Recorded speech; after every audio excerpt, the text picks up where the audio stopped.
കടലിൽ അടിയന്തര വൈദ്യസഹായം തേടിയ നാവികനെ സാഹസികമായി കരയിലേക്ക് എത്തിച്ച് നാവികസേന. സിംഗപ്പൂർ എണ്ണക്കപ്പലായ ഈഗിൾ വെരാക്രൂസിലെ നാവികനായ ഇന്ത്യക്കാരനെയാണ് രക്ഷപ്പെടുത്തി കൊച്ചിയിലെത്തിച്ചത്.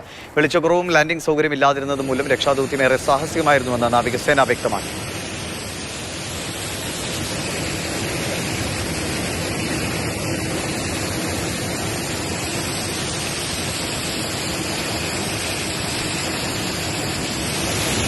പ്രദീപ് ജോസഫ് വിവരങ്ങളുമായിട്ട്. പ്രദീപ്, എന്ത് ആരോഗ്യ പ്രശ്നമാണ് ഇദ്ദേഹത്തിനുണ്ടായത്? വേണ്ട ചികിത്സ ഉടനെ നൽകാൻ കഴിഞ്ഞു? എങ്ങനെയായിരുന്നു നാവികസേനയുടെ ഈ ദൗത്യം?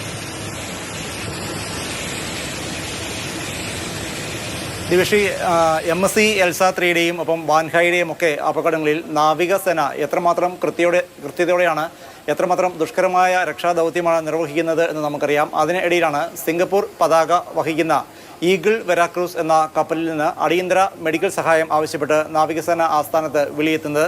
ഇന്ത്യക്കാരനായ നാവികന് വേണ്ടിയായിരുന്നു വിളിയെത്തിയത്.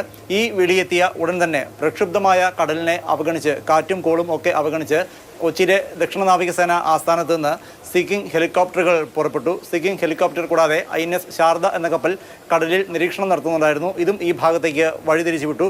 അങ്ങേയറ്റം പ്രക്ഷുബ്ധമായിരുന്നു കാലാവസ്ഥ എന്നാണ് നാവികസേന അറിയിച്ചത്. ഒന്നാമത് കാഴ്ചക്കുറവുണ്ട്. നമുക്കറിയാം, കടൽ അങ്ങേയറ്റം ക്ഷോഭിച്ചു നിൽക്കുന്ന ഒരു സമയം കൂടിയാണ്.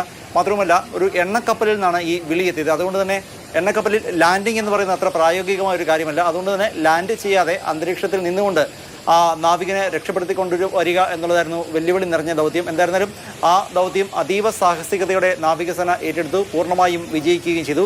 ഈ നാവികനെയും കൂട്ടി, അതായത് എണ്ണക്കപ്പലിൽ ജോലി ചെയ്യുന്ന ഇന്ത്യൻ നാവികനെയും കൊണ്ട് കൊച്ചിയിലെ ദക്ഷിണ നാവികസേന ആസ്ഥാനത്തേക്ക് പറന്നു. വൈദ്യസഹായം കൂടുതൽ ആവശ്യമുള്ളതുകൊണ്ട് തന്നെ അദ്ദേഹത്തെ നഗരത്തിലെ സ്വകാര്യ ആശുപത്രിയിൽ പ്രവേശിപ്പിച്ചിരിക്കുകയാണ്. ചികിത്സകൾ നൽകി വരുന്നു.